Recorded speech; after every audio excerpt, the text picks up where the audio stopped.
Good morning, Alex and friends. I'm Grace. Today is Wednesday, September 18th, 2024, and you're listening to Alex's News.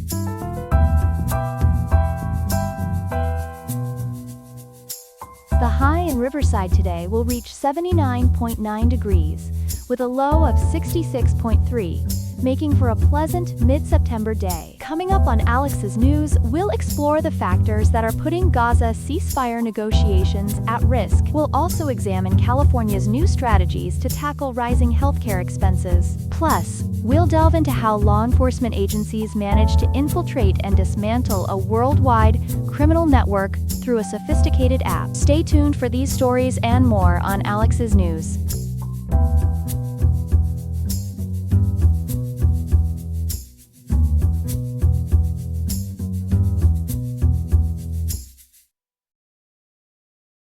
We turn now to the ongoing efforts to broker a ceasefire in Gaza. Our correspondent Ethan has been following this story closely. Ethan, what's the latest on these negotiations? Grace, the situation remains tense and complex. According to recent reports from the Washington Post, U.S. Secretary of State Antony Blinken has expressed concern that unexpected escalations are threatening to derail the ongoing ceasefire negotiations between Israel and Hamas in Gaza. These talks have been going on for quite some time, haven't they? That's right, Grace. These negotiations have been ongoing for nearly a year now, with the United States and other international mediators, including Egypt, working tirelessly to broker a deal. However, there are several key obstacles that continue to hinder progress. Can you elaborate on some of these obstacles, Ethan? Certainly. One major issue is the control over border crossings and corridors, particularly the Philadelphia corridor along the Gaza-Egypt border. There's also the matter of prisoner and hostage releases, with Hamas demanding the release of all Palestinian prisoners and Israel seeking the return of its hostages. Other sticking points include movement restrictions within Gaza, Israeli military presence in certain areas, and divergent positions on ceasefire terms. It sounds like a very complex situation. Are there any recent developments that have further complicated these negotiations? Yes, Grace, a recent incident has indeed added another layer of complexity to the situation. According to multiple sources, including ABC News, there was an explosion of thousands of pagers used by Hezbollah members in Lebanon. This incident resulted in over 2,800 injuries and at least 9 deaths. That's a significant event. Has anyone claimed responsibility for these explosions? Hezbollah and Lebanese officials have attributed the explosions to Israel, although there's no definitive proof of Israeli involvement. However, several pieces of evidence suggest a high likelihood of Israeli involvement. For instance, there are allegations of Mossad involvement in planting explosives in the pagers during their supply chain journey. Technical analysis also indicates a sophisticated operation, possibly involving remote activation. Has there been any response from the U.S. regarding these allegations? Interestingly, Grace, a U.S. official, has stated that Israel briefed the U.S.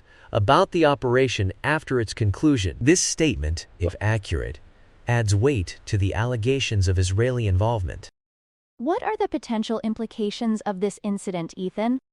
The alleged Israeli involvement in these explosions raises significant international legal implications. These include potential violations of international humanitarian law regarding the protection of civilians, the prohibition on booby traps, and the principles of distinction and proportionality. It's a complex legal and ethical issue that could have far-reaching consequences. Amid all these complications, what does Secretary Blinken say is most needed to move forward? According to Secretary Blinken, the most critical need is for both sides to demonstrate a genuine will to reach a deal. However, the situation is further complicated by broader regional tensions, including threats by Israeli leaders to step up military action against Hezbollah in Lebanon. And what about the humanitarian situation in Gaza? The humanitarian crisis in Gaza continues to worsen, Grace. The UN World Food Program has described it as the worst crisis in 25 years of humanitarian work. Additionally, Gaza's children are facing another lost year of school due to the ongoing conflict. It's a dire situation that urgently needs addressing. Have there been any international responses to these developments? Yes, there have been. Some countries, including Canada, have suspended or restricted arms sales to Israel in response to the ongoing situation. Meanwhile, the U.S. has released $1.3 billion in military aid to Egypt, which was previously withheld due to human rights concerns. Thank you, Ethan, for that comprehensive update on this complex and evolving situation. We'll continue to follow this story as it develops. You're welcome, Grace. We'll keep a close eye on any new developments. This has been story 1 of 3. Stay tuned for more news updates. We turn now to a significant development in California's healthcare landscape. The state has recently implemented what's being called the nation's strongest cap on healthcare costs. To discuss this further, we're joined by our healthcare correspondent, Chloe. Chloe, can you tell us more about this new regulation? Certainly, Grace. California has indeed taken a bold step in controlling rising healthcare expenses. The California Office of Healthcare Affordability, or OHCA, has set a 5-year target for healthcare spending growth. This cap starts at 3.5% in 2025, which is 463 days from now, and gradually decreases to 3% by 2029. That's quite a significant measure. How does this compare to other states' efforts? Well, Grace, California isn't alone in implementing healthcare cost growth targets. States like Massachusetts, Oregon, and Washington have similar programs. However, what sets California apart is its plan to enforce the limit with fines. Starting in 2026, OHCA will have the authority to enforce these targets through various measures, including requiring explanations at public meetings and imposing administrative penalties on non-compliant entities. I see. How has the healthcare industry responded to this cap? The industry has expressed some concerns, Grace. Hospitals and medical groups argue that the 3% cap might be too low. They're worried it doesn't account for various cost pressures such as an aging population, new investments in Medicaid, and collective bargaining agreements for worker salaries. Those sound like valid concerns. What's the state's perspective on this? The state's primary goal is to make healthcare more affordable and accessible. They aim to reduce the financial burden on consumers and employers by slowing the growth of healthcare costs. While the immediate impact on patients may not be dramatic, the long-term goal is to potentially lower premiums and out-of-pocket costs. Speaking of patients, Chloe, what can they expect to see in terms of changes? That's a great question, Grace. The effects for patients might not be immediately noticeable, as the enforcement of the cap will be phased in over several years. However, in the long run, patients could benefit from lower premiums and out-of-pocket costs. There's also an emphasis on improved accountability through transparency measures.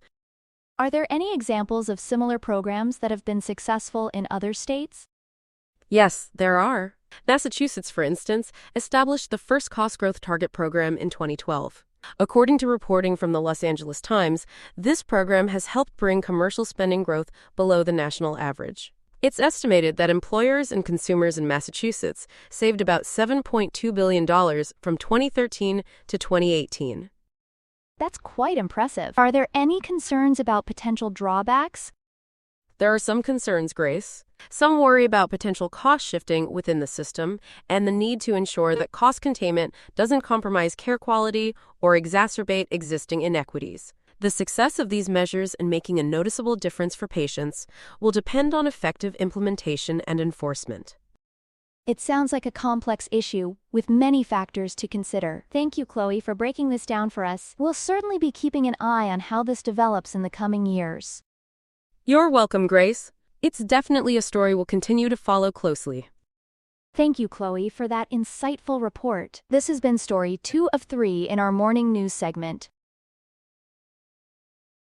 Here are some other headlines. Kentucky Governor Andy Beshear has signed an executive order banning conversion therapy for minors in the state. The order prohibits the use of state or federal funds for this discredited practice and allows disciplinary action against those who perform it on minors. At least 23 other states have similar bans in place. The U.S. Department of Justice has filed a lawsuit against the owners and operators of the cargo ship Dali, which collided with the Francis Scott Key Bridge in Baltimore Baltimore last March. The suit seeks over $100 million in damages to cover emergency response costs and port worker assistance. The incident resulted in 6 deaths and disrupted port operations for months. Tupperware Brands Corporation has filed for Chapter 11 bankruptcy protection. The company, known for its food storage products, plans to continue operations during the proceedings and is seeking court approval for a sale process. Tupperware has faced financial struggles in recent years due to changing consumer behaviors and increased competition. The Federal Reserve is expected to cut interest rates for the first time in 4 years. This shift comes after a period of aggressive rate hikes to combat inflation. The decision is driven by declining inflation rates and signs of slowing economic activity. Economists anticipate this may be the first in a series of rate cuts extending into 2025. Americans can now renew their passports online, as announced by the U.S. State Department. This new service is available for eligible adults renewing standard 10-year passports. The online process aims to streamline renewals, eliminating the need for in-person visits or mailing documents. The estimated turnaround time is 6 to 8 weeks. We turn now to a major international law enforcement operation that has dealt a significant blow to organized crime. Our reporter Ethan has been following this story closely. Ethan, what can you tell us about this operation codenamed Kraken? Grace, this is a massive development in the world of cybercrime and law enforcement. Operation Kraken, as it's been called, has successfully infiltrated an encrypted global communications app known as Ghost, which was specifically developed for criminal use. This operation, which began in 2022, was led by Europol and involved a global task force. That sounds like a significant breakthrough. What have been the immediate results of this operation? The results have been quite substantial, Grace. According to AP News, 38 suspects were arrested across 4 Australian states. But it doesn't stop there. Additional arrests were made in Canada, Sweden, Ireland, and Italy. The scale of this operation is truly impressive, with 700 officers involved across Australia alone, and international cooperation from agencies including Europol and the FBI. Wow, that's a lot of moving parts. Can you tell us more about the app itself and who was behind it? Certainly, the app, called Ghost, was allegedly developed in 2017 by a 32-year-old man named J.J. Jung. According to ABC News, Jung was arrested in Sydney and is charged with supporting a criminal organization, benefiting from proceeds of crime and other fraud-related offenses. Interestingly, he's alleged to have operated the app from his parents' home. That's quite surprising. How widespread was the use of this app among criminal organizations? It was quite extensive, Grace. The app was used by various organized crime groups, including Italian mafia, motorcycle gangs, Middle Eastern, and Korean organizations.